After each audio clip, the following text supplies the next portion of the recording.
So yesterday we covered about the sila. So one thing we need to keep on remembering is why we are here. If you don't have that clarity why you are here, there's no motivation. So when I say why you're here as human. So that means I need to know why I've come here, where I'm going. This needs to be our yardstick. No matter whoever comes, whoever goes, whatever comes, whatever goes, I need to know where I'm heading to. Since I didn't know from where did I come, at least I need to know where I'm heading. So yesterday in the Hindi class, I was talking about to whom this Buddha Dhamma is not useful.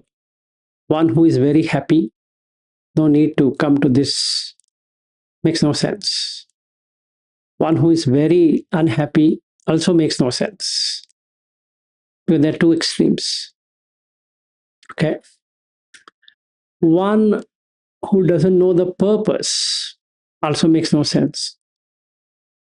Because if I just come for the sake of coming, it doesn't make any sense. Then one who is blindly following some rituals, including Buddhist rituals, don't have to go so far. They can be doing whatever they're doing. It's sufficient, suffices, because in that person there's no rationality.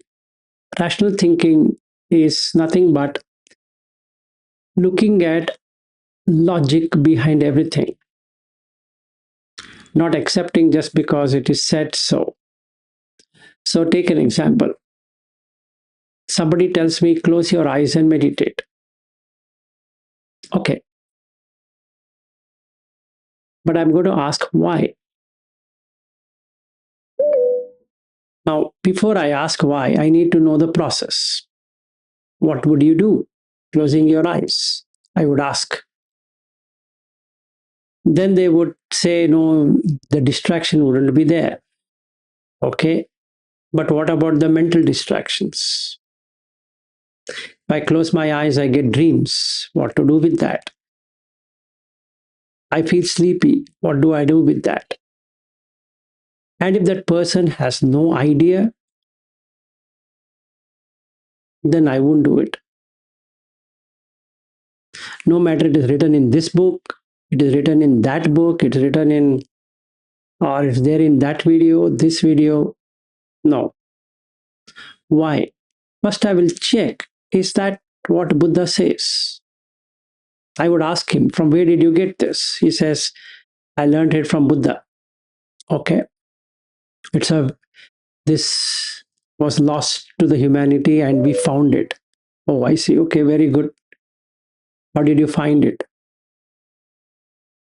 Oh, I found it through this. Okay, fine. Let me check. So now that we have Chat GPT, so that Pali translation shouldn't be any longer an issue. So I'll go back and I'll verify. Is there a place where it is mentioned that I should close my eyes? And if the answer is yes, I need to know why. Then I would ask, will closing my eyes going to make me operate in the world outside? That means, should I leave the job then? Should I leave my family? Should I leave eating? Should I leave? Because for all that, I need to open my eyes. So it doesn't sound logical to me, actually. Because let's say I'm sitting just for 1 hour on the sofa or on a cushion or somewhere. And the remaining 18, 19 hours, I am with open eyes. Who is going to win, that 1 hour or this 18 hours? So sounds non-logical to me, actually. Right? So something is missing here. And then I find the missing piece, puzzle, is the seal, not closed eyes. It's just a physical thing of closing eyes. I find what Buddha says more interesting. Dasa Sikkhapada. That's more interesting to me than the closed eyes. Because I have never understood the Sikkhapada and Samadhiyami. I go to monastery and that Bhante will say, okay, you're all lay follower, I'll give you 5 precepts. Say, oh, yes, sir, please. As though without he giving me, I don't know what's a precept. So he is doing some favor to me. In fact, nobody is doing any favor to anyone because all of us are from the same house, which is Abhasara. So if somebody doesn't agree that there is Abhasara, again, he is out of this Buddha Dhamma. Makes no sense because I need to know my home and I know my home is Abhasa. So what I would do? I would like to go back to my home while I'm living. Simple. If somebody says to me, Vilas, you have lost your home, what would I do? I first need to know really I've lost my home. Let's say I got drunk and I started staying in somebody's home and that intoxication could go. One day my friend met me and said, Vilas, what are you doing in this house? I said, it's my house. Gone mad? Is this your house? Sure. Then I asked him, why are you saying this? Because that's not your house. Then I am startled. Why is he saying? I'll try to find out. And indeed, it's not my house. So what would I do? First thing, run away. Because I was intoxicated. So the family life, what we are leading, is an intoxication. So to move out of intoxication, I should know how do I go back to my home. Right? It's not about whether I sit on the couch for or on the sofa or a cushion for 1 hour or 5 hours or even 100 hours or maybe till my death. That doesn't make any difference. There's no difference between a chicken laying eggs and sitting on the egg and we sitting on the cushion. They both mean the same. Only thing is that there are no eggs which are we are laying and then there are no chickens which are hatching. Otherwise, we are hatching. And I see many of people who came here and sat on the cushion, they have left their mark. After sitting for many hours, the cushion has become like this now, which shows that there was no chicken. The chicks are not there, but they heated up that poor cushion. I don't know what it had done for them to destroy the good looking cushion. Some people have made it like this. So I need to throw it out, basically. Right? But if I were to ask them, what did you do with that? They don't know. They just sat on that. So all the time they were sitting on that. Okay, so first thing I'm going to do is not that sitting thing. I'm going to fix the problem from where I arrived. Is the 10 Sikkhapada, KP2. Right? And that's what I'm going to do. So I'm going to ask this question to myself. Dear Vilas, do you believe in killing? No, I don't believe in killing, but I'm angry. Okay, so anger sooner or later takes me to in whichever life, this life or life to come. And again, I need to accept that there's future life. If I'm a person who doesn't agree with future life, not fit to be in this Dhamma, because it's no use. I know there is future life. It's not that I believe to be so, because I've seen it to be that way, at least in my personal case. So I'm very scared. Anumattesu vajjesu. That means I don't want to do even a smallest, minutest mistake. Okay, so then I observe. If I am having anger now, it turns into rage. And once it turns into rage, it would take me to fist fights or whatever it is. And then a day will come when I'm going to kill someone. Right? And that's, I notice. So, Panatipata is not just Panatipata, strangling someone. Even the character assassination later, not today, later turns out to be killing. So, why don't I stop character assassination of anyone? And some people might ask, you are doing character assassination of Goenkaji. I say, no.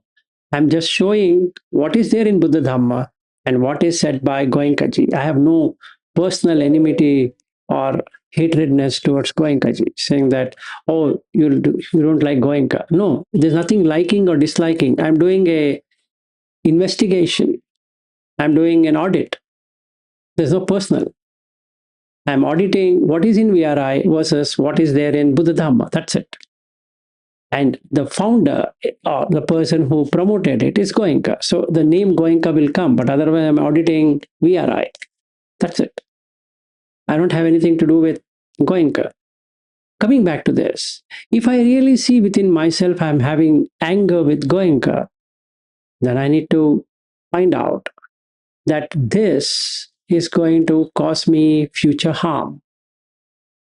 The Sikkhapada learning is I have to check within my heart or wherever that thing is, when Goenka name is said, is it bringing me dissatisfaction, arati, or is it getting me koda or krodha, which is anger, or some kind of agitation, okay,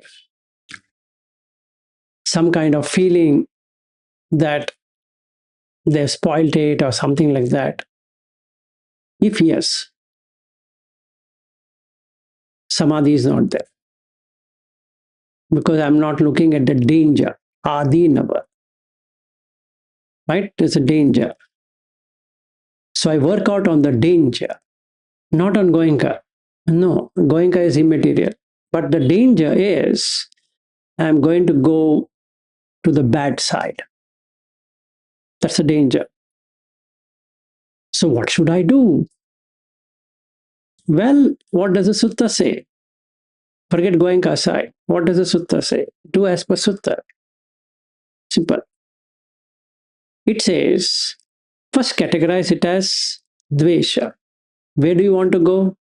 Abhasara. What it is an obstacle. Do you want to hold it? Vyapada? No. Throw it out. Meaning, let it go. It's his problem, right? Or it's their problem. It's not your problem.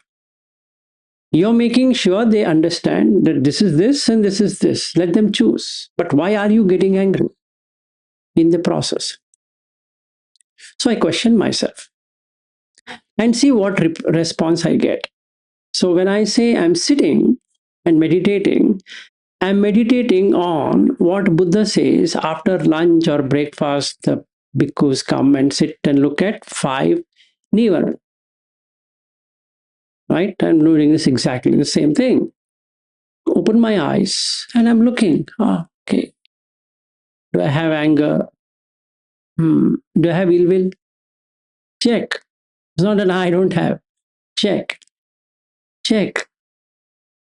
With someone recently, someone far away, someone whom genuinely you don't like. Can you bring that person up and see, do you still hold grudge? Vilas, check all of this. Having verified, I find I don't genuinely have it. Okay, bring Goenka and see your favorite person, right? You keep on saying on YouTube videos, make sure you bring him at least once. So check. Okay, checked. It's working. Or you're feeling agitated. Now it's a time to check sensations, bodily sensations. This gross, fair. You're not able to check in the mind, convert that into body, and see it is tuchya. It's okay. Makes sense. Why? You're not able to do that. The dvesha as it arises It brings in no bodily sensation, but it will become unpleasant as feeling. Mentally, do manasa, right? And I'm not able to find that do manasa. So what I do, I will bring it to the body level and check on any agitation, movements, or stiffness in the body. And if yes, I make a note. Right? I have a writing pad or something. I make a note. Yes, I have this. Good, keep it. Now look at Kamachanda. What do you think? So I keep on doing each one of them. So then I'm doing Sikkhapada Samadhiya. That cuts two things. It cuts this 10 things what Buddha says, also cuts Nivarana, hindrances. How much time does it take? Maybe whole day. Worth it. So should I have to close my eyes? And that's the reason nowhere in the sutta you'll find closing the eyes. Nowhere. Not even a single sutta uses this text, Akhi Padhati. You can check. Akhi is eyes. Padhati means close eyes. So, Aranyagatova, Rukkamulagatova, Shunyagaragatova, Vititam Pallangam Abhujitva, all of that, then you should have used Akhim Padhati.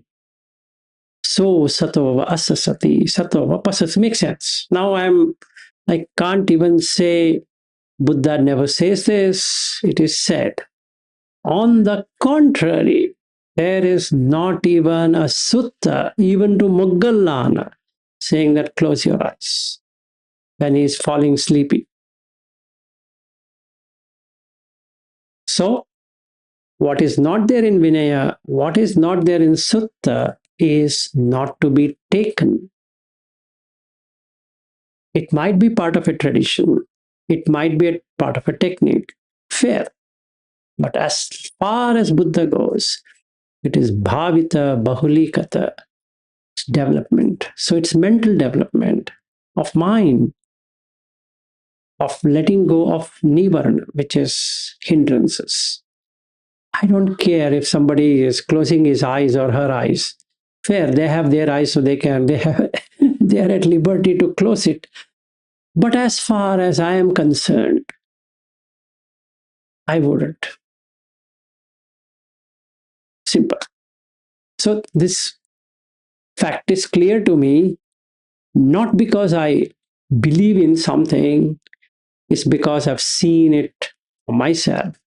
That's the right process. That doesn't mean you can't close your eyes. You can, but it'll automatically close sometime. But ensure it doesn't close fully. That's the thing. Okay, even if you take the idols of Buddha, you will never see any of it closing. Is reduced, but not closing. Don't close. I want to close, please. But that's not in the scripture, right? So what it does to me, it gives me confidence. That's all.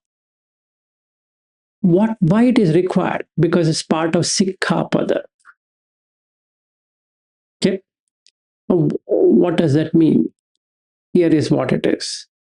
Now I have brahmacharya, right? Brahmacharya, chastity, is more required when the kamachanda is not there.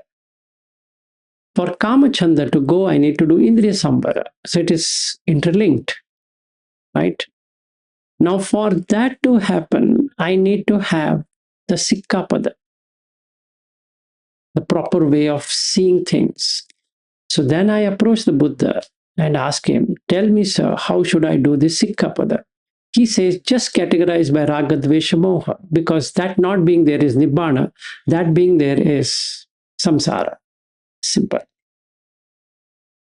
So from Natcha Gita Vadita to Mala Gandha Vilepana to Bhojane Matyanuta, with that high bed, Ucha Shayana, Mahashayana, and Rajata, all that, 5 of them.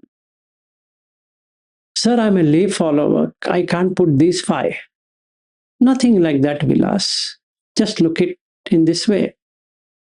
The first one,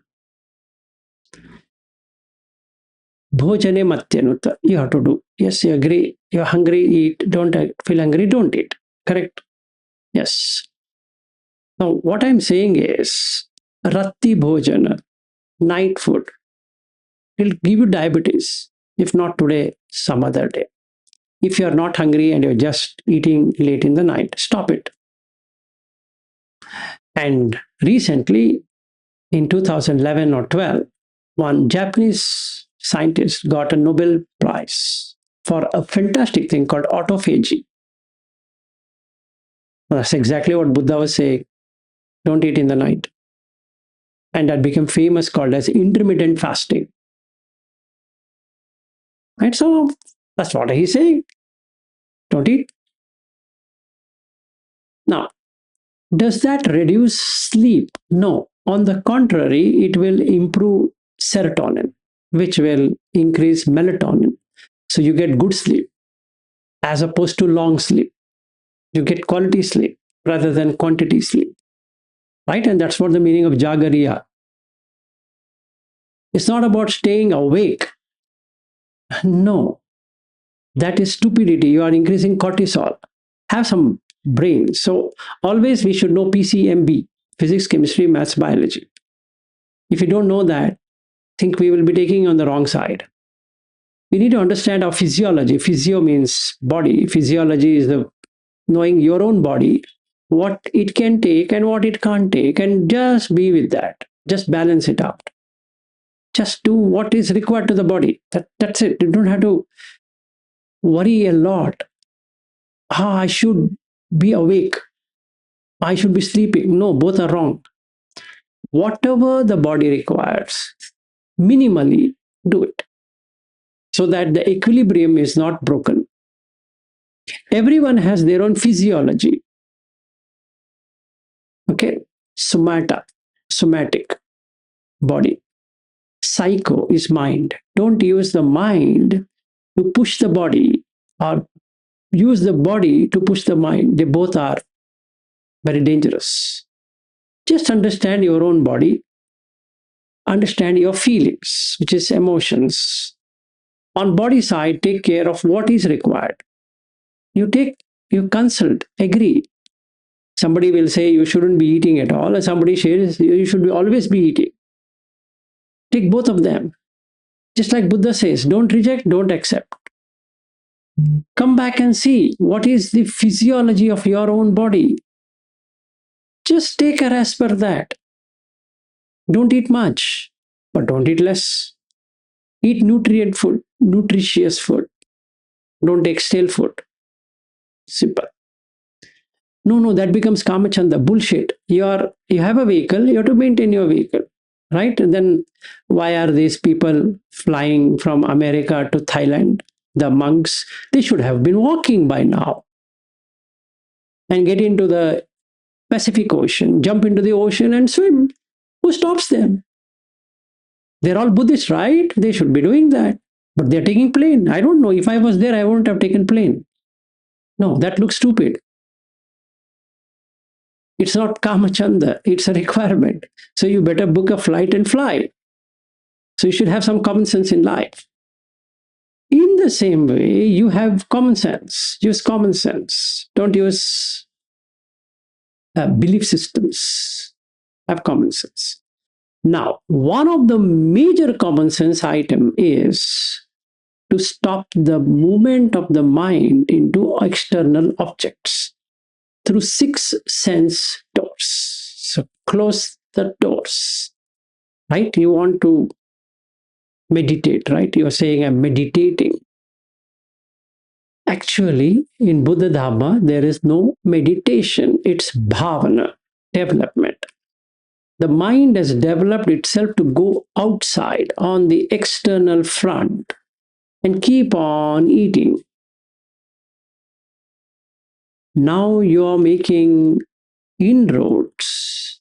You means the mind understands the adinava, the danger, that if it keeps on looking at objects, hearing objects, tasting objects, smelling objects, touching objects, it will remain in the same realm or go to the lower existence. Instead, it understands there is a better life out there. Knowing that there is a better life, what it does is that it gives up feeding on sensual things. How? When I see something, even in this room, some things are better organized and some things are not that better organized. This means room itself. Forget about outside. I like something in this room, but there's something which I'm not happy with. Can be something, I don't know. Yeah, this curtain here doesn't look nice. And the windows, they are old. I think we had a paint, but then still looks old. But the table looks good. That means I will get manapa, agreeable, amanapa, which is disagreeable, and something partially agreeable, partially disagreeable. So maybe this boom thing which is here, I don't like this thing, but that's how everybody nowadays are doing their videos. So I think that's an accepted criteria. I don't like this boom arm coming like this, so I don't like. But I like this Rode microphones, very nice one. So manapa, manapa. So I'm having something liking here, but this arm, I paid so much money, but doesn't make sense to me. What Buddha says is, Vilas, can you see there is something you like which is conditioned? Yes. Good.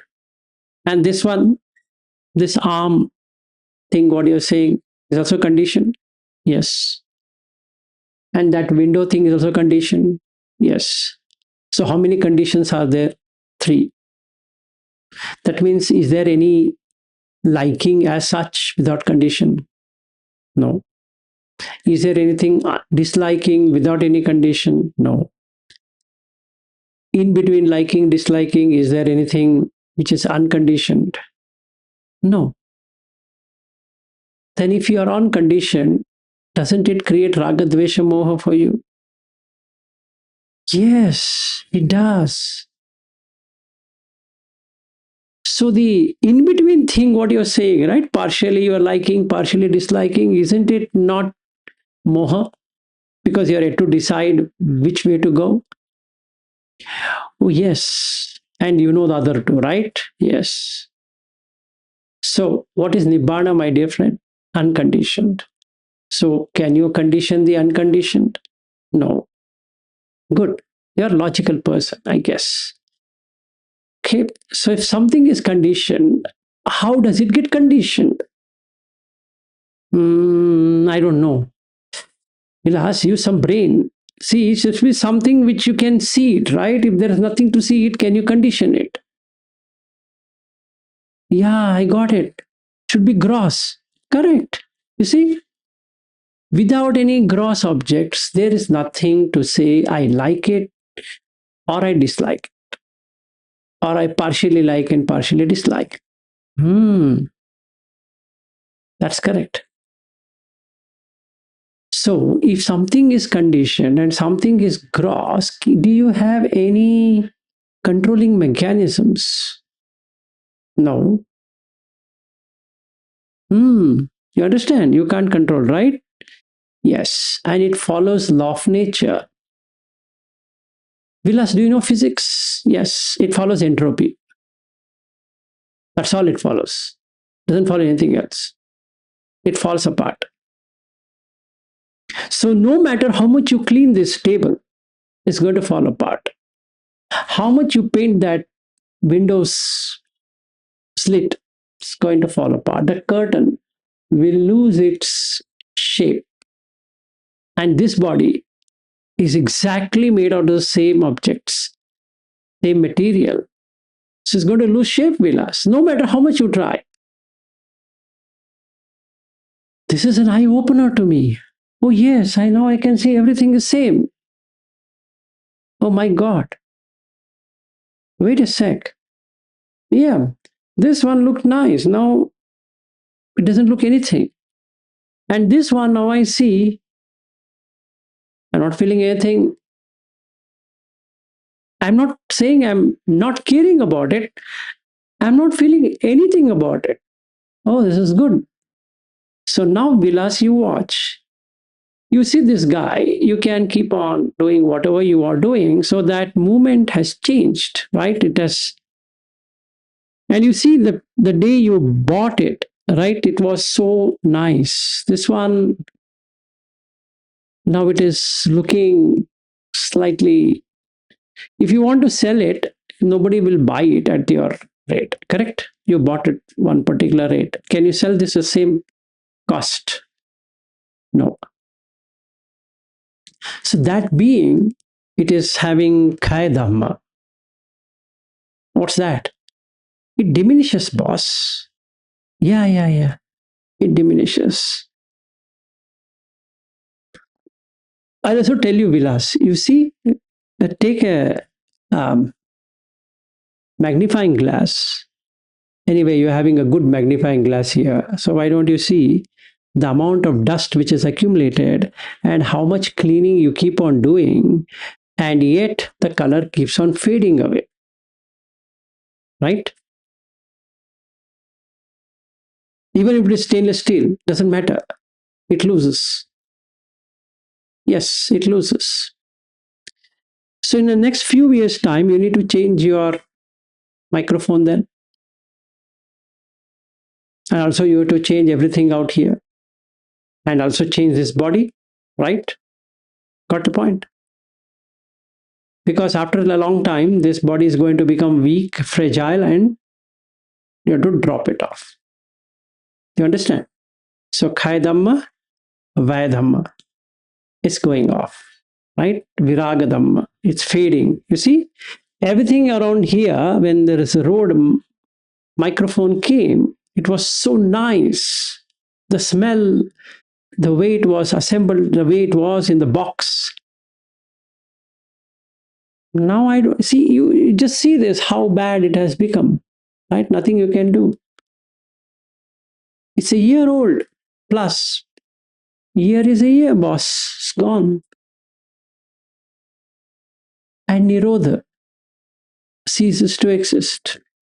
So 1 year gone, Vilas. In the same way, Vilas, this body is gone 55 years since Vilas came into existence. You understand? 55 is going. You're not at 55, I agree, but going. So,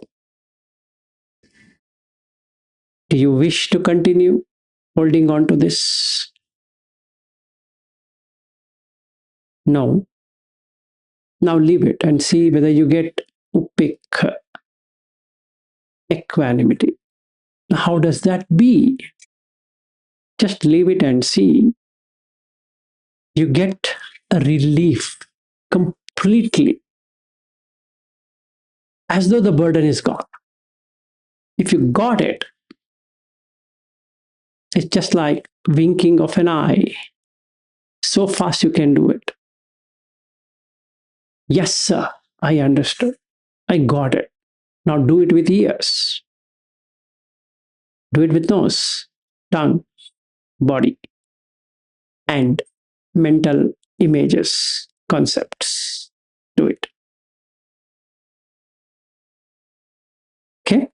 Practically see, everything is there, but you are not there.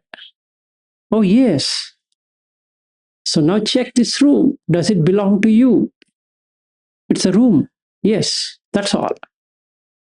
The chair exists, not your chair. Yes, Vilas, what do you think? Yes. The voice which is coming is just a voice, not yours. What do you say? Yes. The body, what is there, is that yours? The specs, what you're wearing, is that yours? The t shirt, is it yours? Just check. And if you say it's mine, this is lost its glory days. So, are you in Indriya Sambara?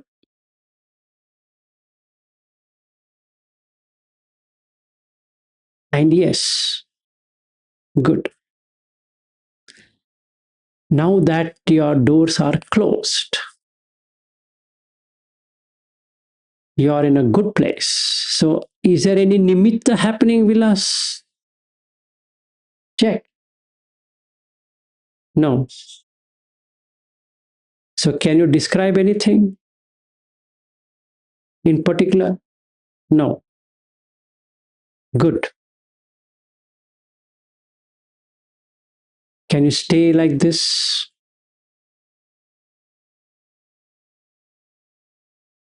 Now you go out, do whatever you want.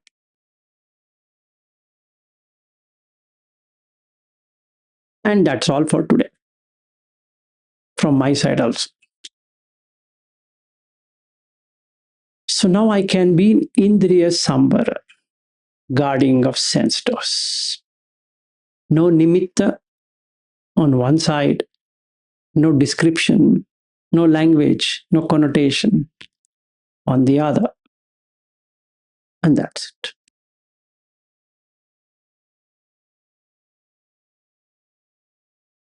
So is that samatha? No, that's the door to samatha. 3 more steps to go, Vilas. Hold on. Don't get too excited. What about the breath? Wait. Check whether you're able to watch the breath. What is watching? Okay, there's nothing called watching. Can you observe the breath? What's observing the breath? Knowing the quality of the breath. What's the quality of the breath? Arising and passing. So, can you see that? Yes. Just stick to it.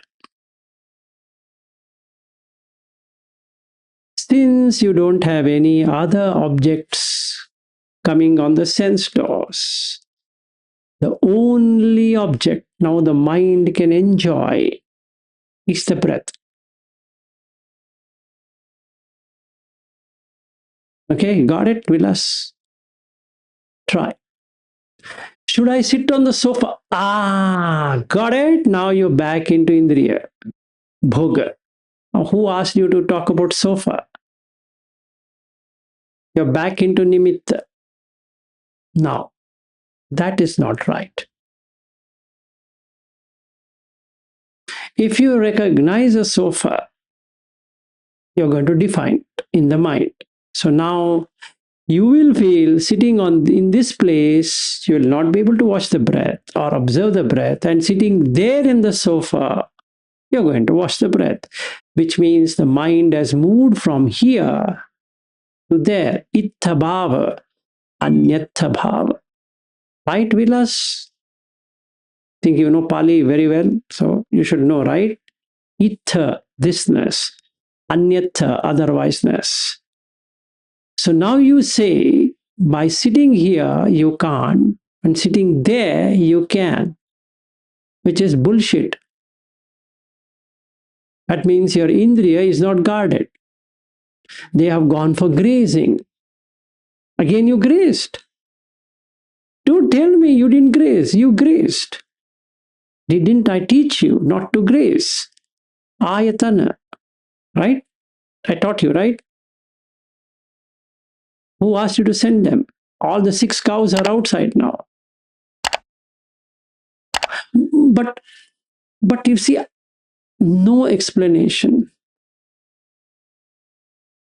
no buts and ifs. Just sit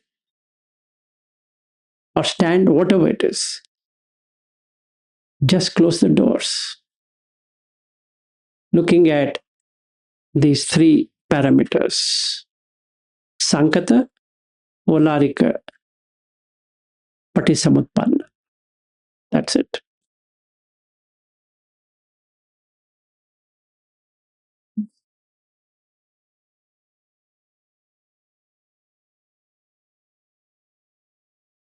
Okay. That is it. And hence it is called Indriya Bhavana. Because you need to develop it. If I were to close my eyes for the next 1,000,000 years, I will not be able to guard the sense doors.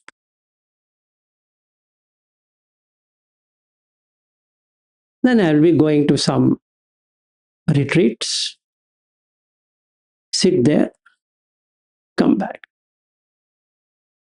That's all I would be doing.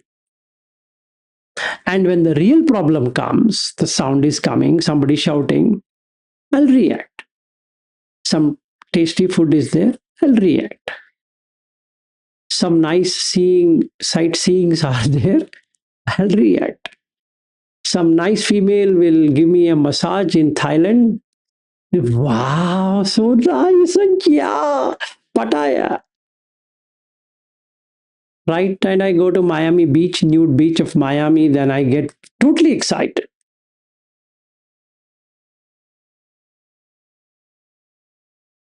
And I'm still saying I'm a Buddha follower. If Buddha would have been there, anyway, I don't have any hairs on my head. He would have given me 1 on the head and 2 here in each of the cheeks. That's all he would have done. Because I'm not a right follower of Buddha. I'm just a pseudo follower. Or I don't know what to say. Like pseudoscience is a pseudo Buddhist. Okay, it should be logical. If you want the breath to be there as a only feeding ground, all the 6 sense doors have to be closed.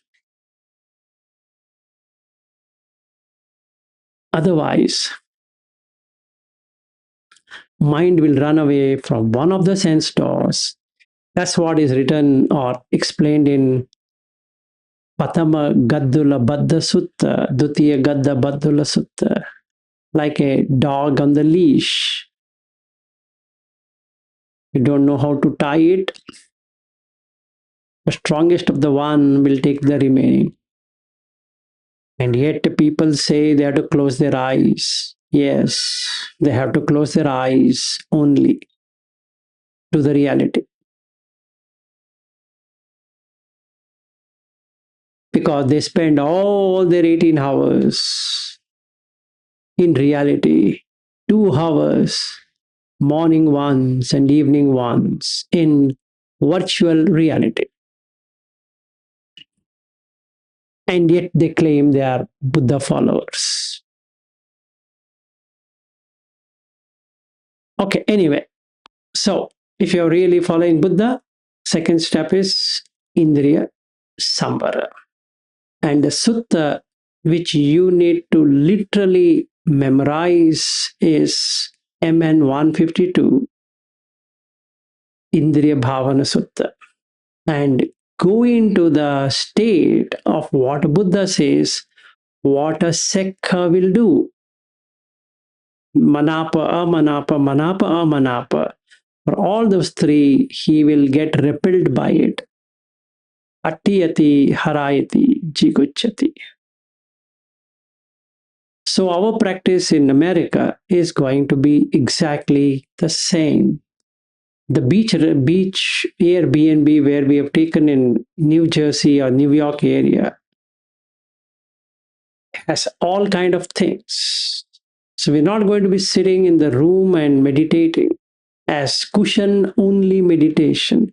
Bullshit. We are going to go out.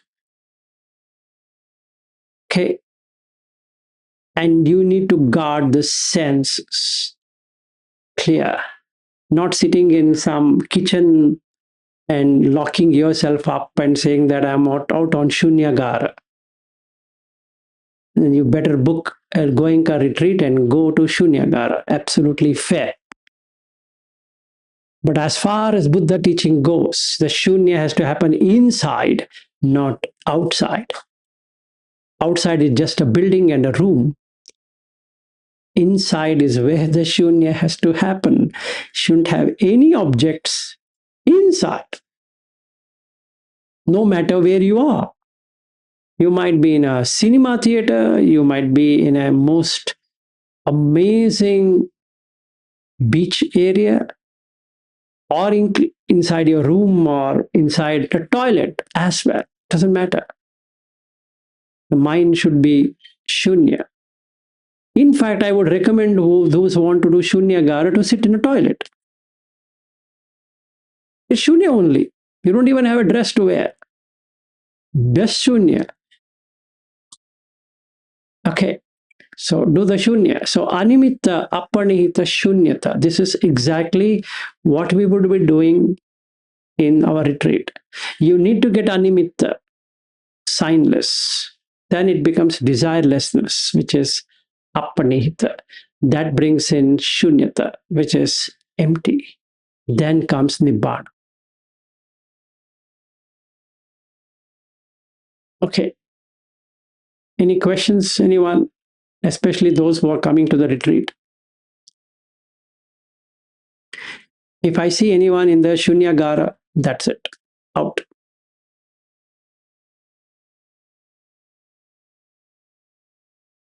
You book your Goenka retreat.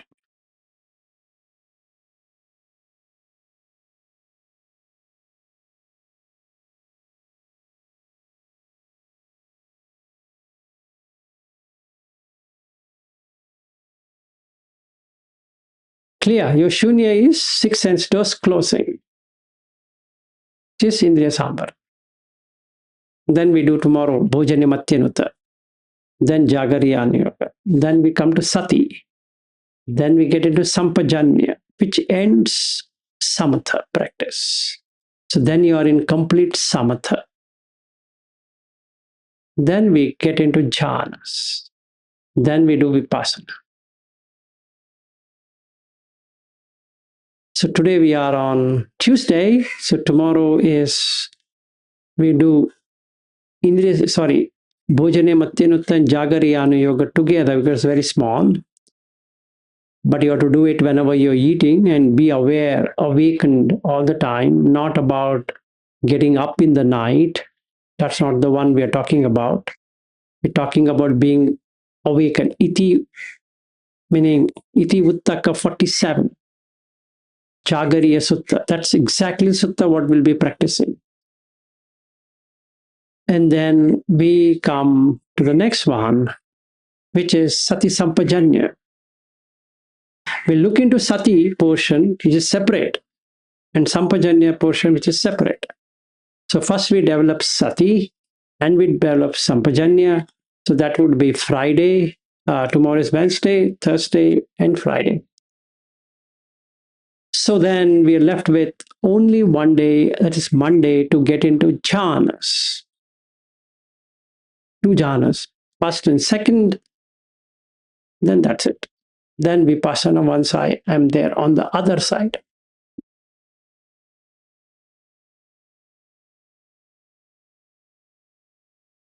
Okay, so we are doing it for second time. Yes, sir, you go ahead. I have one question. So when you talk about discarding sense doors, you talk about closing the sense doors. But when you're discussing about this ninth jhana, Sanya Vedita Nirodha, it's also closing the sense doors. What are the differences between these two types of closing? Good. First and foremost, you should come into the first Arupa jhana. You should get that infinite space experience area. Otherwise, technically, I can tell you what the difference here is. Without this sense doors closing, that is Vedana and Sanya getting closed. It's not sense door per se getting closed. The mind which holds that key to perception and feeling will get closed. Okay. And that is where this nirodha of consciousness, which is mind, happens. That means if you were to put some electrodes to the brain, it's not literally brain dead, but the alpha, beta, theta, gamma, delta, the waves will be so small that on the machine it would look like a flat line, which proves the fact that the brain is healthy, it's working condition, whereas there are no movements, there are no movement in the sense there are no neurons which are firing, right? And that's what we are talking about as nirodha samapatti. Whereas the sense dose closure is an activity where you're not associated with any sight, sound, taste, touch, smell, and thoughts. Meaning you're able to witness it like a sky and clouds. All of these are clouds, and the sky doesn't get perturbed by seeing or hearing or tasting or touching and smelling and all that. That doesn't mean that there is a withdrawal of consciousness. That means there's no conscious experience. There is a conscious experience, like the smell coming into the receptor of the nose will trigger the brain saying that there is a smell. So that region lights up. If I were to have that electrodes, that region in the cerebellum or the amygdala or wherever it should be, it will light up. Okay. Whereas, or the prefrontal cortex, PCC, PFC.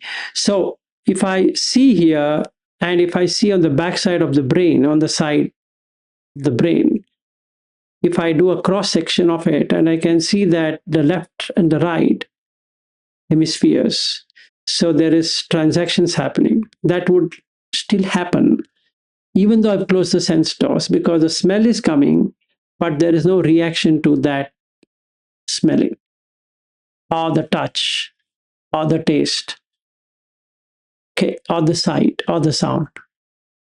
Clear? That's Indriya Sambara, what we are talking. It's not even a stage of getting into samatha, let alone going into the nirodha samapatti, which is highest of the jhanas. So, as a since you asked me this question, if somebody has this kind of question, then they should look at the yardstick to measure is fifth jhana, Akashan Chaitan. So you should be in Akashan Chaitanya to really see that this body has been discarded completely.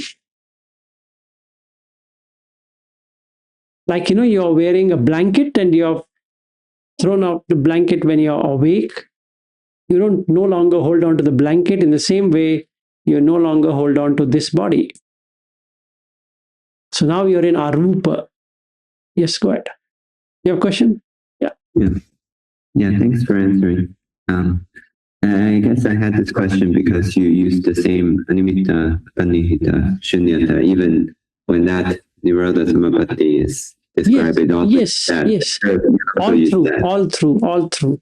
In fact, there's one sutta where Buddha says you know how to do that, you can just do it in the fourth jhana. You can get into nirodha samapatti even in the fourth jhana. It is in MN 43. Mahavedala Sutta 44 or 43, whichever one. Mahavedala Sutta is there. There's a mention by Sariputta saying that you can even do it in the fourth jhana.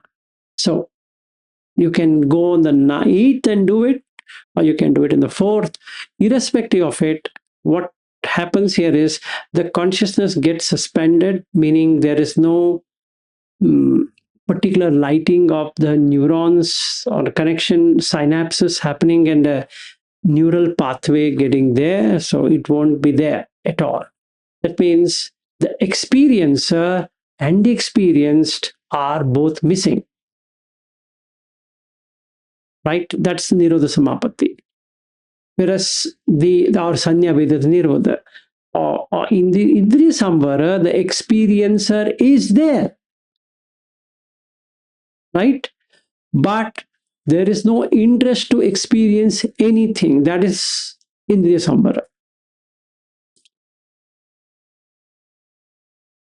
So you need to know two things in Buddha Dhamma. Is there an experiencer? Yes, there is. Is there a thing to be experienced? Yes. There's Ajjata, Bahidda. Ajjata Aitana and Bahidda Aitana. Ajjata Aitana is the experiencer and Ajjata Aitana is the experienced, whatever you're experiencing there. The sound and the sight and the taste and the touch and smell and thoughts are external. They are not internal. Whereas eyes and ears and nose and tongue and body and the mind are internal. So Ajjat Ayatanani, Bahidayatanan, right? So that's what we learned in MN 148 also. Chachakka Sutta. Okay, now the internal Ayatana is waiting for food. Now, the experiencer is that person who is waiting for the food. What is he experiencing? The food. Clear. Now, in the Indriya Sambara, the experiencer remains in his house, whereas there's nothing to be experienced. Because there's Sambara, guarding. You got it. Whereas in the Nirodha Samapatti, if I were to say, there's no experiencer and experienced. And hence, suspension of consciousness.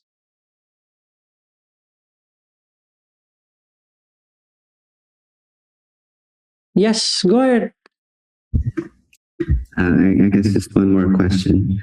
When you guard the sense doors, you get this upekkha, right? Yes. And when there's upekkha, there's a sense of bliss or joy. There is bliss, not joy. There is bliss. Okay. So this bliss is it's different from the jhanic bliss as in piti and sukha and all that. Little bit. Little bit. But not much. Okay. Qualitatively also different from fourth jhana when we say upekkha. That's a different You first thing. have to eat the apple. You're asking me what is apple, which I explained. Then you're asking me how does it taste. Now you have to eat it.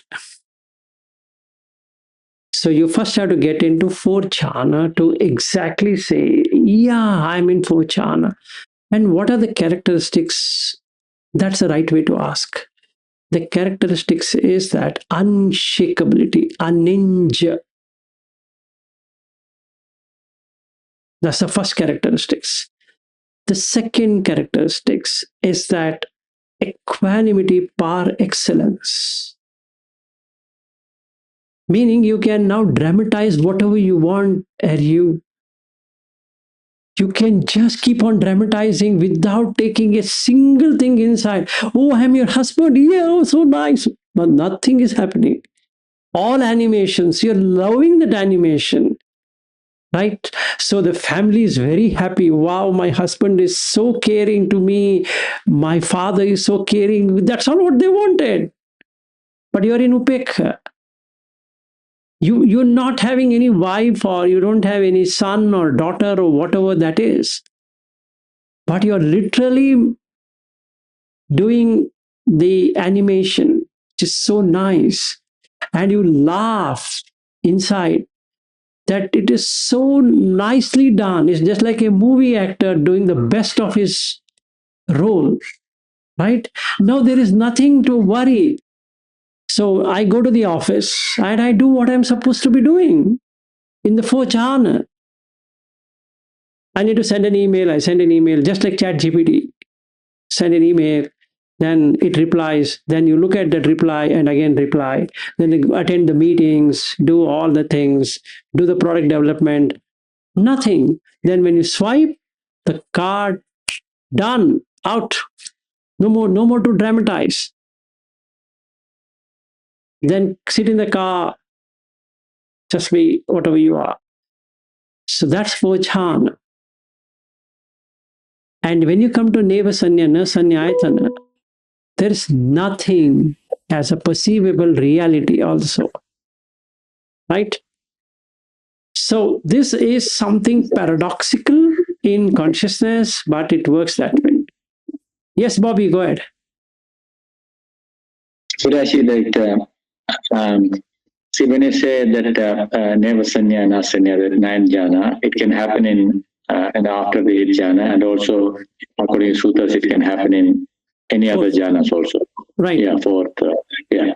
So that is like the experiencer, and experience is not there in that thing, but in other states, So I think in this question I asked before, and you have said the answer also, but just for me to refreshing.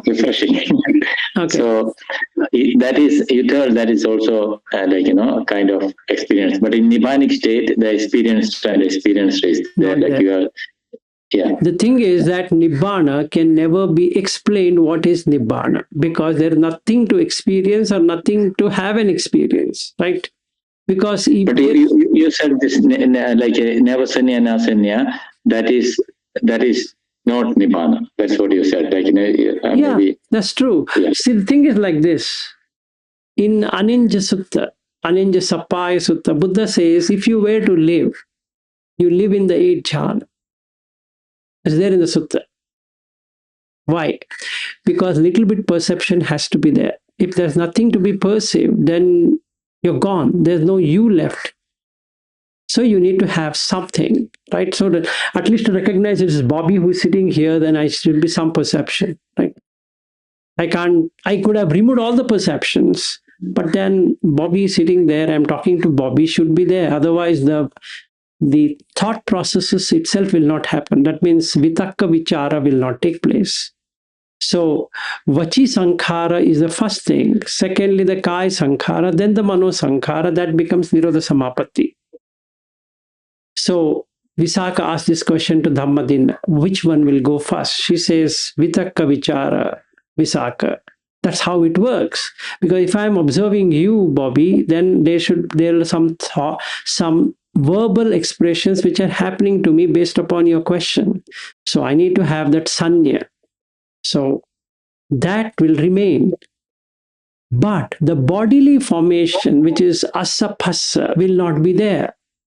That's true. Why? If I hold this to the nose, there's nothing breathing happening.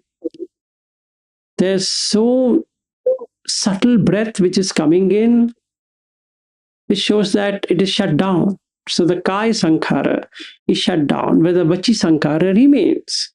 Then the mano sankhara is there, which is feeling and perception. I'm feeling this is Bobby and I'm perceiving Bobby. Now, what should happen? In the 8 jhana, I can retain the vitakka vichara to the least level and bring down the perception so less that I can't say I'm perceiving, I can't say I'm not perceiving. That's the best place to stay. When there are no distractions. Let's say I go to the airport on next Monday. I'm there in the airport. There's nothing to be done after immigration and all that thing. What should I do? It's jhana. Because I need to hear when they announce that so and so flight is ready for takeoff. I can't be sitting zombie. So I cut off and take only that perception. So when they say, please board the flight, I'm going on the 8 jhana. There's little perception, but no other perception exists. So when I sit in the flight, that's it. Now I can just say 10, 9, 8, 7, 6, 5, 4, 3, 2, 1, out. And it'll going to open up only in Frankfurt. Yep. That's Anya Vida Nirodha. But what happened to the consciousness? There's no experiencer and experienced. right? Now, what's the difference between Nibbanic experience and this? In the Sanya Vida Nirodha, the consciousness is suspended, whereas the Nibbana is no raga, dvesha, moha. So what does that mean? Let's look at it this way. Moha is delusion. There's no delusion of any worlds, because each jhana is also a world. So that world is also not there. So when there is no loka, that means six senses don't have anything to aspire, the moha is gone. As soon as the moha is gone, the raga dvesha is gone. So can you be in nibbana without being in jhana? And the answer is yes. You don't require jhana to get into nibbana. But without jhana being there, you can't do vipassana. So there are two different things leading to the same outcome. You do the vipassana and get into the same outcome, or you from jhana, you disconnect everything, it comes into nibbana. So you can do from both. So you can do from ninth jhana to nibbana, or you can do from fourth jhana to vipassana to nibbana, whichever way you would like to work. So it depends on that person, on that capability of how he can do panya vimukti and chito vimukti. So ubhato bhaga vimukti. So it depends on that person. I might not even have to go to jhana. I can cut off raga, dvesha, moha. So in that case, I'm in nibbana. Meaning there's no I in nibbana. I'm just saying for worldly sake that I'm in nibbana. So, Vilashi, this communication is possible in Nibbana and never Sanya and Asanya? No communication. So, you can recognize others? Nothing. No, you have to be in seventh. So always go by what Buddha says. For communication, stay in seventh jhana, which is akinchayatana. Clear? Or you then the perception of the Rupa is there, right? The perception of Rupa in seventh jhana is there, right? No. Rupa can be created. So I can create Bobby in that seventh jhana, and I can interact with Bobby without getting Bobby know that I am in jhana. It would look normal. The best state ever is fourth. That's the reason Samma Samadhi only talks about four, because it gives you that equanimity. Okay, so that's the best. Okay, the most panita, or the best one is for jhana. And hence Buddha doesn't talk about 8 jhanas. Even though in both you can do both things. Because other day when we visited, one monk was telling, not this one in the Dhammagita, Dhammashika was saying, if you do like Arupa jhanas in this one, in walking and movement postures, you will hit into a wall, you will not know it, something like that. No, not at all. I didn't understand. Not at all. Yeah. I understand many people have that wrong understanding. Your mind is in arupa, Bobby. You are not, there's nothing physically about an arupa, right? Your mind is reached arupa existence. So you can manage even more better than the rupa existence. See, there are 3 existences: kama, rupa, arupa. Right? So when I talk about kama, going to Dhammagiri is a kama loka, because there are roads and they are winding and blah, blah, blah. So can you drive in arupa jhana? Not really, because you have to be in kama loka to do all of that navigation. Right? So let's say, but can I... Same thing. The same thing applies when you are in airport also, right? Wait a second. So now, if I'm not driving as such, I'm sitting next to, I don't have to drive, let's say. There's no distraction. Then what I can do is I have 2 choices. Be in samatha, just samatha. No jhana, no vipassana, just be in samatha. That's sufficient. It will take you to second jhana, joy, automatically. Piti sukha will be there in the first jhana, and then it takes you to second jhana. That's the best for worldly experiences. Like my wife comes and my son comes and this comes and that comes and neighbor comes and so many things come, it is better to be in second jhana. If I want to seclude completely and operate as good as an arhat, it's better on the fourth jhana. So then I'm on the jhana. So from the Kama Loka, I have gone into the Rupa Loka, which is the best place to understand Kama. Got it? Because it will look like sewage. So what would you do with the sewage? You will have to accept sewage and keep on cleaning yourself, which is what is best in Rupa Loka. When I was in Kama Loka, I was not looking at it as a sewage, as seeing it as something good. Now, when I came to the Rupa Loka, I understood this is not really good. Can be airport, can be railway station, can be car, can be whatever, can be even Dhammagiri. It is sewage.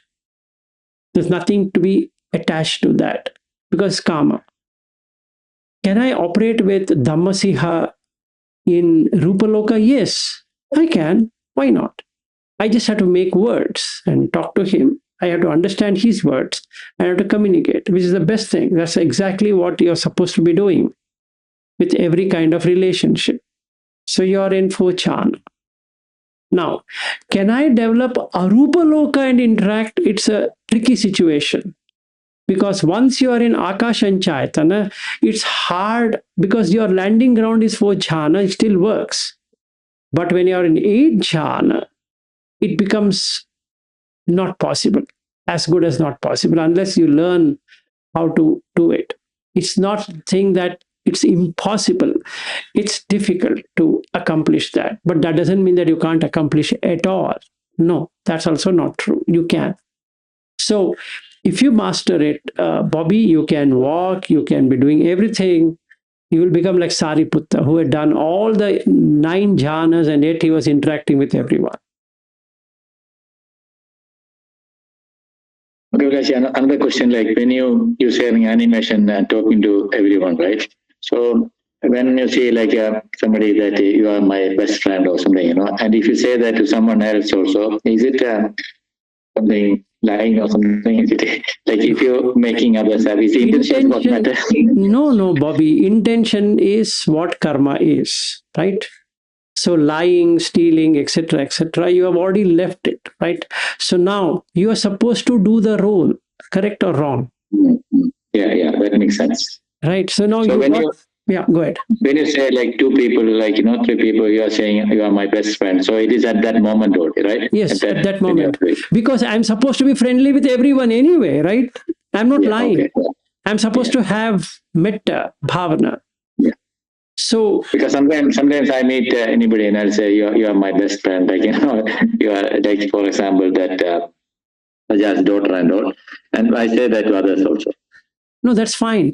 See, that there are 2 ways. You take Sajal to be your friend, which is true, and Sajal's daughter also. So Sajal's daughter is also a daughter of the friend, which is a friend. So you are friendly with her, which is a friend, right? So basically, you are choosing words to fit what you want to say. At that moment. Yeah. So I say, I love Harry. That doesn't make me a gay. Yeah. I'm just trying to say that I love Harry because he's dear to me, which is true. Yeah. Right. So if somebody says, you can say, I love somebody else also. No problem. I can say, like, I love Merin, for example. So it doesn't mean a sensual, sexual kind, right? I love the person, the way the person is. Like I say, Bobby, I love Bobby. That doesn't change. It is more of an expression of metta. Exactly, because it's called loving kindness anyway. So if somebody uses the word love and he feels what love, it means it should be LGBTQ, then it becomes a problem. Yeah. Are you a heterosexual or a homosexual and etc., then becomes a problem because you're putting something into something which doesn't even exist. So when I say I love this, it means that I'm finding it to be touching, meaning it's touching my heart. So I can say, I love Bobby the way you are. Then you also reciprocate, saying that, yes, Vilasji, even I feel the same. So that doesn't make us gay just because we are saying like that. So it's not physical, it's a mental state which says that what is that we are connected with, right? So that would remain. Yeah. So at that moment, we are sharing metta. Yes. Like if I say, I love you, Annabelle, that doesn't mean that I'm going to do something to her. No. No. It's not that way. That person is so dear that you express it as love and affection. So when I say I'm affectionate to you, that doesn't make me something else, right? It's pure affection.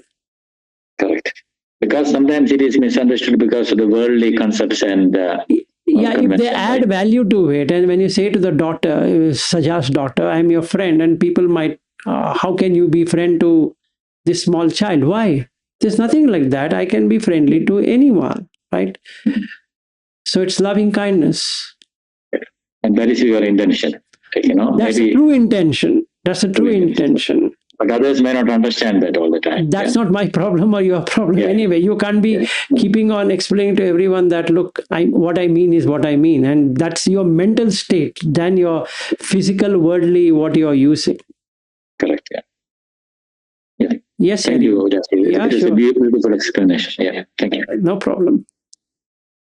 And I guess that discussion makes me curious. This kind of love, that's more of a metta kind of love, would the normal people even have to some extent too? Like for a baby, they can feel that without sensual.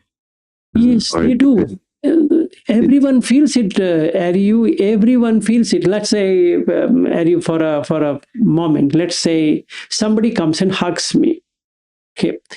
Unless I'm really sensually, sexually aroused, which that person is going to come to know, right? Otherwise, they feel so connected, right? So that doesn't mean that you can't hug anyone at all and then say, oh, no, sorry. No, that looks stupid because you are talking physical. That person is talking physical and emotional. The sexual experience or the sensual experience is more an emotional thing. That means something is going to trigger in me when I touch someone. What if I'm not touching anyone at all? Right? That's what we are saying. When you or anyone would say that I love you a lot, it doesn't mean a pictorial representation of being some liking this body. It's the other state of existence where you find purity. There's nothing hidden as an agenda. Yeah, go ahead. Yeah, I guess this reminds me of an older discussion where I think you used to make a distinction between three kind of love. The first is more attached kind of love. Second, I think you said something prema. Prema, yes, prema, yeah. More of a metta. That kind of love. I'm wondering, like normally friends of same sex, when they hug out of liking a long lost, like a friend that hasn't been met for a while, they hug each other. It's not so much sensual as in bodily sensual. No, not at all. It has that, no, not at all. It would be a second kind than the first one. See, there is just like this. So you can categorize it in this way for easy understanding. One is physical. That means I'm insecure. I want to hug someone. See, any person who loses confidence will be touching himself like this. Actually, if you go and hug him or her, they feel very happy because they feel they are cared for. It's neither sensual nor sexual nor anything. They require to gain their confidence. So what do? You just do like this to their shoulder. Don't worry, you'll do it. That's also a way of giving them confidence. That is happening at the mental level, but you are touching physically. Don't worry, everything will be all right. This making, right? That's a gesture. That's non-sensual, non-erotic, non-sexual sexual, right? Then there can be this sexual, when this person is enjoying this body part. That's a different story altogether. That's not what we are talking. Okay, so when I am giving that, that's affectionate, right? Giving a confidence to someone is an affection, you're doing out of compassion, loving kindness, affection, all coming in this category. So that one can come into the second part, which is pema or prema, which means you really love the person how he or she is. The first one is more on how the person looks. The second one, or the relationship what you have, the husband, wife, brother, sister, lover, and whatever that is, boyfriend, girlfriend. That's the first one. Second one is pema, where you are guarding the relationships and you are having non-sexual nor sensual kind of a relationship. The third kind is far better than that, which is universal. That means for you, everyone is like a child. You know everyone is suffering, right? What if you can give something to that child to come out of suffering? And that's a different one. So the three stages, you see. What I've been talking to Bobby or whatever I took about Marin and Annabelle, etc., is on the second one. It can be progressed on the third one, where you are doing out of universal. You don't have any polarization that this is this person, this is female, this is male, this is that, because you know everyone is from Abhasara. So you are reciprocating it, saying that don't worry, you are also exactly from the same place. I'm wanting to share that with you. So that person also feels connected. That's the third. So what we need to pass is the third one. Yes, go ahead. And I guess this third one, unless you're on them, you're to a certain level, you wouldn't have. You but can't. Yeah. The second one, you can have a lot. Some people are very loving. Yes, yes. So the test is that, like what you did when you were here at my house the first time, you wanted to hug. Instead of that, if you just hug, you should feel so comfortable, meaning you should close all your pain. Supposing you're in pain and you hug me, and then it should, for that moment, stop you from any pain whatsoever. If that's happening, then it's on the third. If we are having just a relationship and we are trying to make good out of the relationship, is second, prema. If it is sensual, not sexual, sensual, as Ariu and Vilas, hugging, we have lost our touch, and then we meet, its emotions are there. So that's the first one. So next time around, when I meet on 3rd of October, you can try it out. Okay. Looking forward. Yeah, Shaji, go ahead.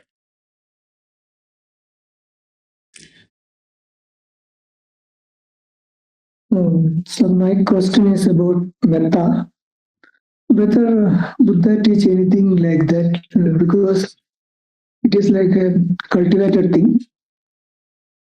Specifically, because this Metta is everywhere in this Buddhist tradition.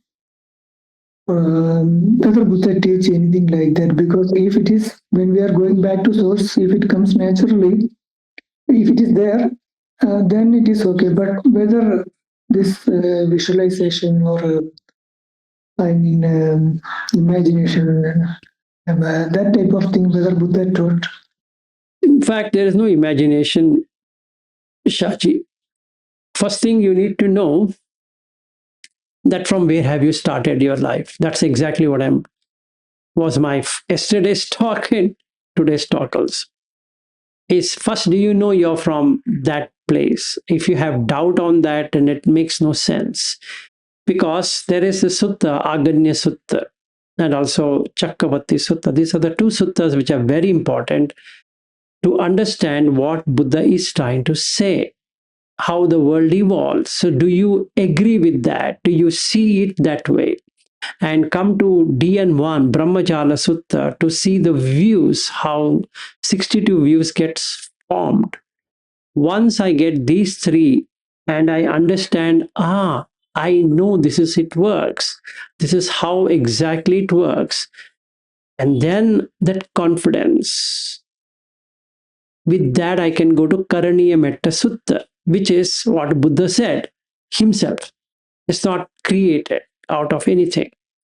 So now, if I recite or say Karaniya Metta Sutta, and then I find it taking over completely, not out of imagination, not out of blind faith, but genuinely I start feeling, that means it works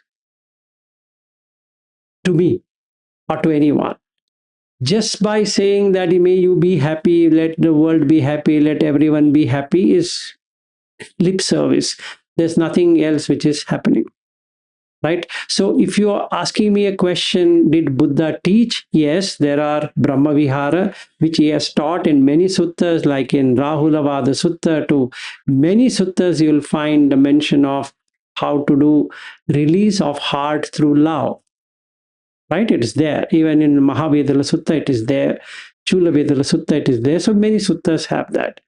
So if you're going by the sutta approach and saying that it's there in the sutta means it should be there, you should try it out, practice and see in a proper way, and you will get it. Once you get it, there's no doubt whether you should imagine or not imagine. There's no imagination at all in Buddha teaching. He's just saying that these beings exist. Now, if I don't even take these beings exist, then I am not fit to be in this place at all. I'm not trying to say that you should take it blind faith or blindfolded. No. But you should know whether there's a consequence for something or not. And if you say, yeah, there is a consequence, there's a cause and effect, which is what Buddha Dhamma is, then you should question yourself whether good things will give good results and bad things will give bad results.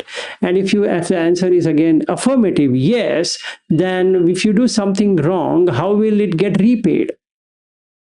We should look at it. So some things will work in this life and some things will not work in this life because the conditions are not matching. So you will get to see an answer that you deserve, you get what you deserve, not what you wish for. That's what everybody is getting. It's not that their wish is granted. What is deserved, they're getting it. Somebody deserves good, so they're getting it because they were good and they're getting it. And somebody is bad, so then they're not getting it. But if you really step back and see, they only created their own problems. So now you become compassionate to it because now you can see it. Oh my goodness, he did a mistake and hence he's paying for it. This person didn't do that mistake, so he's not paying for it. So then the metta automatically starts in you. Does that answer your question? Whether my question is whether this metta thing is a natural thing when we are going back to the source, and yes, it is natural. It is there in you. It's there in everyone. We might not know it that we have the metta with us. Everyone has that, Shaji. Everyone, every living being has that. It's only obscure. That's all. then how it become a meditation object? That is what I am asking. Like, there's nothing. There is no meditation object of that. That is Visuddhi Magga. I'm not talking about Visuddhi Magga object of that meditation at all. There's nothing like that. I'm going by pure sutta, and there's nothing called as a meditation object which has to be taken as metta. No.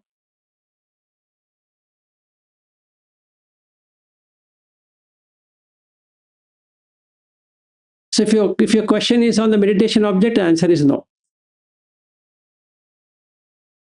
No.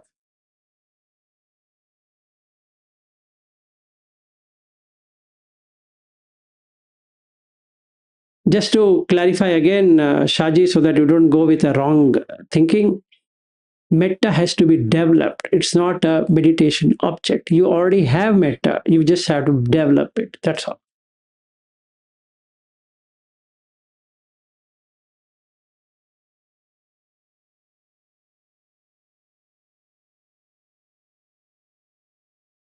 Okay, so should we end for today? If everyone is fine.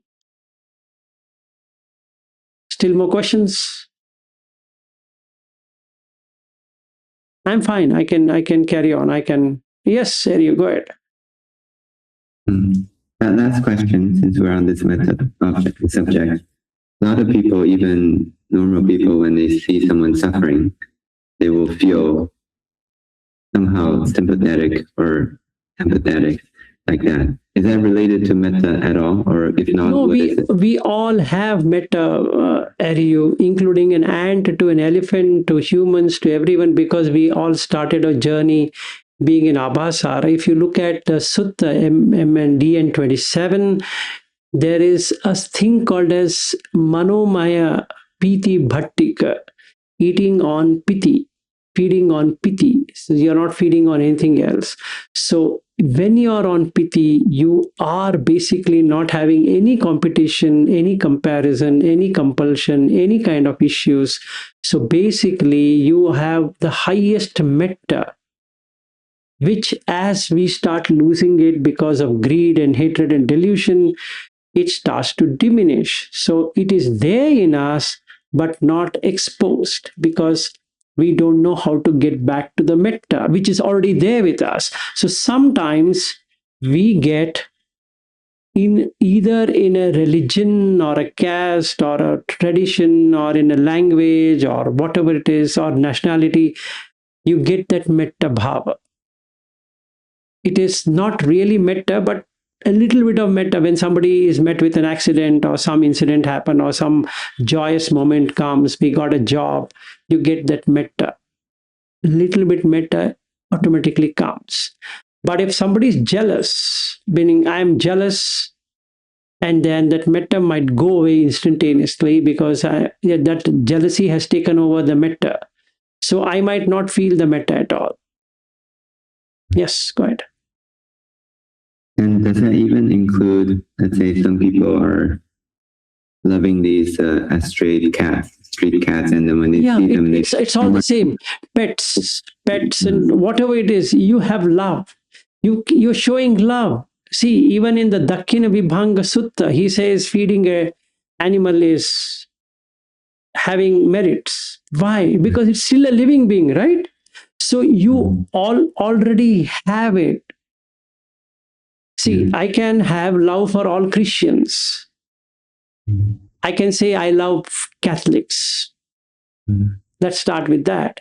So when I see a Catholic, I might start loving them. I might say, I might hug them, I might feel for them, but not the Protestants. Let's say. That means that feeling of love is there, right? That metta is there. Even though it is crude, but it is fine. Yeah, go ahead. Because sometimes I see even these videos of animals trying to save other animals. Yes, that's the reason I'm telling you. It's there in the wild as well. So don't only think that they are there to pounce on somebody. No, they understand. In fact, if you see lion dying, they commit suicide. You see in the end how they come and hug and do all of that before this lion goes away to kill himself. It's there, Ariu. We all have that. Yeah. And then I guess it just this slightly contradicts with the earlier answer that I thought, which is this metta only on a very developed person would have it. So there's a controversy, like a conflict in my understanding of how much. How much of what? I mean, earlier you said only when you're on Dhamma, you're at a certain level, you develop more metta. But even for these animals, they would have it, but just quantity are different, but the quality are the same. Quality is the same, the depth is different. The purity is different, if I could call that. Thank you.